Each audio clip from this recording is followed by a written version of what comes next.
What if your dog has been trying to trust you more deeply for years? And the things they needed most were never the big things at all. Not better toys, not more treats, not some perfect training routine. Just a few quiet things that change the way a dog feels inside your home. Because this is what most owners never realize. A dog can be loved, cared for, fed, walked, and still feel misunderstood. And when that happens, they usually do not show it in some dramatic way. They show it softly, by hesitating more. By withdrawing a little sooner, by watching you instead of fully relaxing with you. So in this video, I want to show you 6 things dogs need from their humans that almost nobody explains properly. And once you understand them, you start seeing your dog less like a pet you manage, and more like a living being trying to feel safe in your world. And the last one may be the simplest, but it is also the one that changes the bond the most. 1. Your dog needs a place that feels untouchable. Every dog needs somewhere they can go, where the world stops asking things from them. Not just a bed, not just a crate you sometimes use, a real refuge. A spot where they can retreat without being called back out, followed, petted, or interrupted the second they settle down. This matters more than people think, because when dogs feel overwhelmed, they do not always want comfort.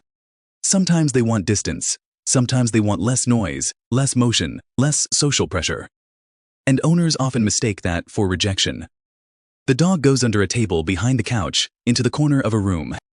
And the human thinks, no, come back, don't hide. But hiding is not always fear. Sometimes it is regulation.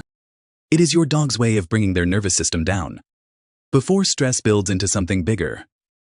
So give them a place they never have to defend, a quiet corner, an open crate with a blanket, a small protected spot that belongs to them.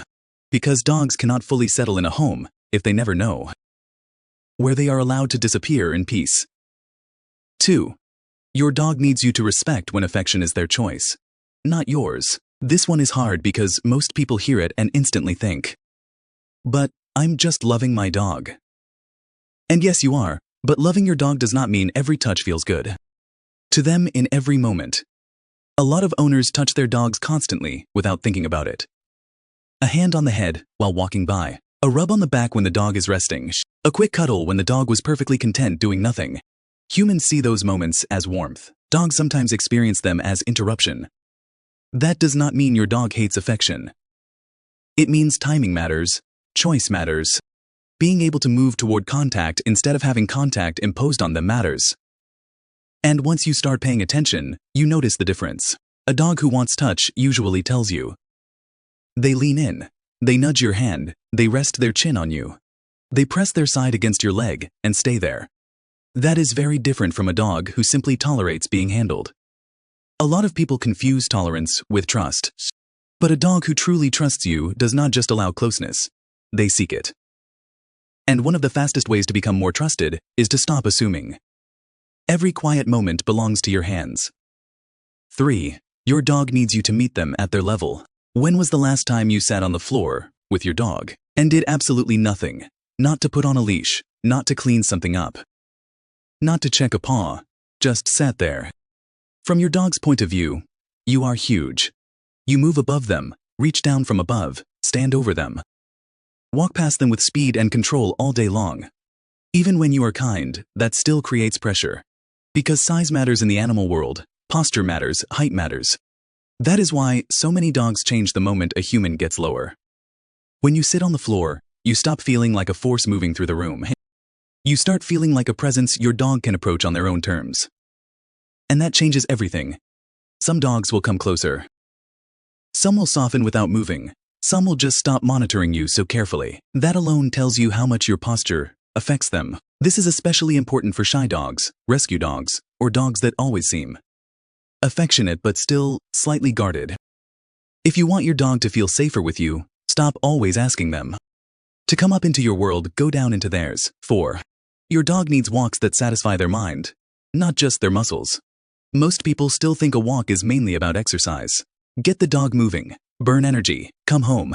But that is a very human way of looking at it.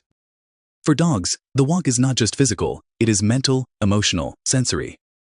That is why sniffing matters so much. When your dog stops at a patch of grass, a tree, a pole, a leaf pile, they are not wasting time, They are reading the world. Who was here? How long ago? Whether the other dog was stressed or calm. Whether something has changed since yesterday. So every time you rush that process, you are not just speeding up the walk.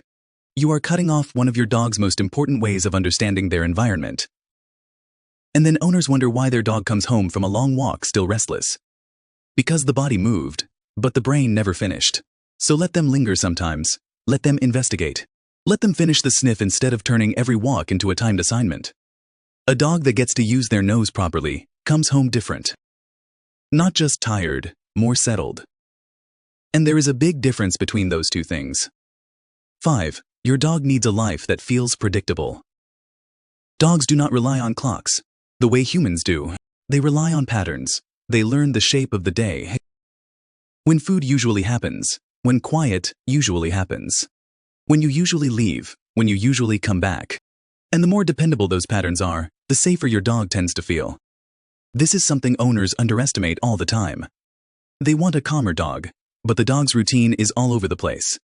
They want a more secure dog, but nothing in the day feels stable. They want the dog to relax, but the dog never really knows what comes next.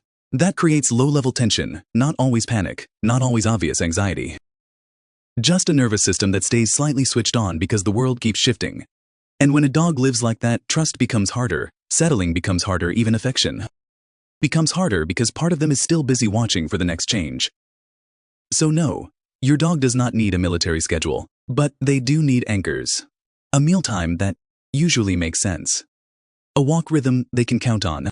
A predictable moment of connection in the day. Routine may seem boring to us. To a dog, routine is relief. 6.